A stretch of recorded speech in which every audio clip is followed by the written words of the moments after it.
Malam Nasir El-Rufai's recent visit to Pa Obasanjo and some other notable or prominent Nigerian has spawned a lot of allegations, or should we say belief, because people are already saying that it's trying to remove Tinubu from office, especially considering the fact that it was considered to be a minister but was removed, or should we say not approved, last minute.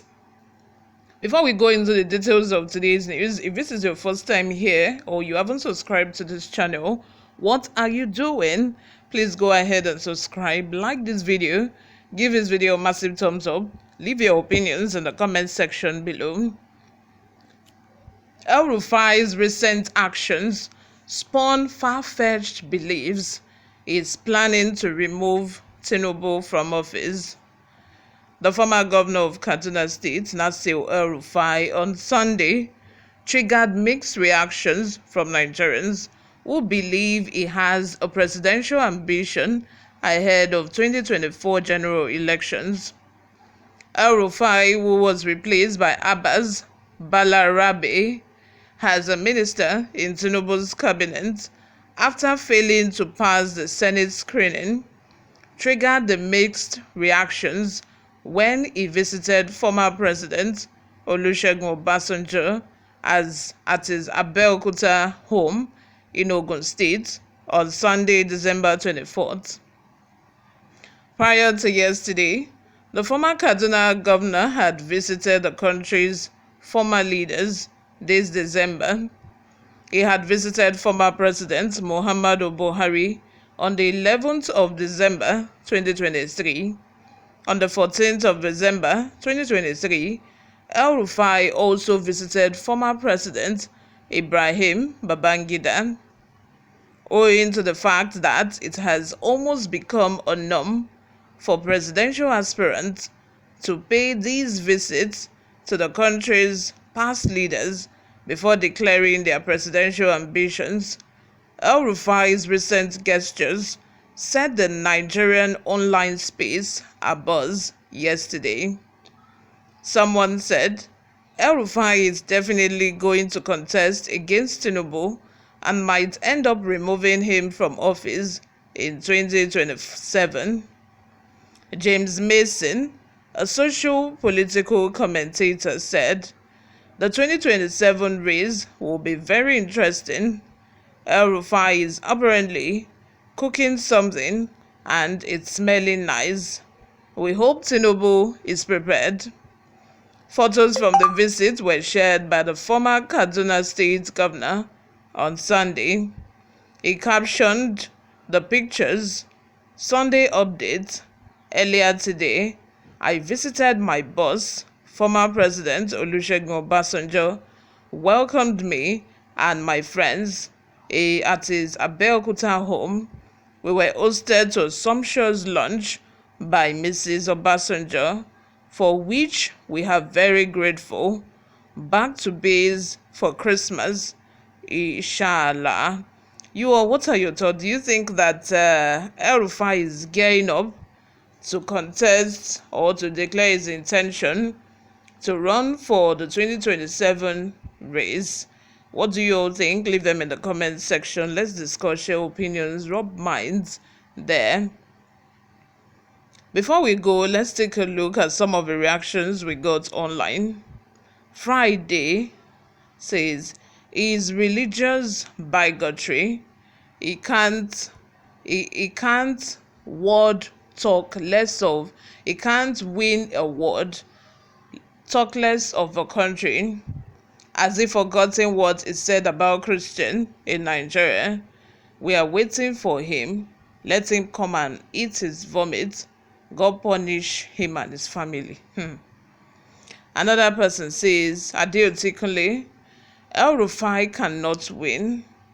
Olaniyan Afolabi says, he will soon visit ghost kingdom of a people that was killed during his tenure as Kaduna State governor. Ayo Gbayi says, let El-Rufai hear this and hear it well. He cannot and can never be our president. Meanwhile, we shall keep quiet and be on the lookout. When we get to the Rubicon, we shall cross it. Benedict Okpara says, if Tinubu have sense, let him hand over to Peter Obi come 2027. Ibrahim Adebisi responded by saying, just stop dreaming Obi for president after Tinubu. Just stop dreaming Obi for president after Tinubu. It doesn't work that way. Northerner is the next after Tinubu. Benedict again responded by saying, if you continue to shield the Igbo from becoming president of this country, be rest assured that suffering in Nigeria will never leave your house. Even your generation will be partaker of the suffering. Your father failed to tell you the truth, and you also will also fail to tell your generation the truth. Momo. Ambassador Dan says, when the time comes, we would play his interpreted video on every media outreach and platforms. The devil has no hiding place. Audu Yunusa says, may Allah continue to protect you. Alhaji Nasir El-Rufai. Hillary Osamudia says, these reports and insinuations lack merit. On what merit and capacity will he do this? El-Rufai was a monumental failure as governor of Kaduna State and cannot win a local government under a free and fair election in Kaduna State. He failed the Senate ministerial screening that even many idiots scaled through. Ibrahim Buka, no one knows tomorrow. Who knew Tinubu will be president? Tomorrow will be Peter Obi, who knows? Onyekachi says, wow, this is getting interesting. Everything is happening so fast. Tinubu was allowed to get away with his manipulations in last presidential election for a day like this, when he would be put to shame for thwarting God's plan for this country, because he never won that election, but for the roles of those corrupt court judges he is in office. El-Rufai is big trouble. He is a fighter, but he will not get the seat. He is only a vehicle for taking Tinubu out of power. Bayo Oloji says, God forbid that a satanically minded evil person like El-Rufai would hold a reasonable position in Nigeria. Abudu Samson lastly says, a mere visit to a past president has been turned into a political tool for propaganda. You all, what are your thoughts? Let's have them in the comment section below. Subscribe to this channel if you haven't already done that. I will see you all in my next video. Bye for now.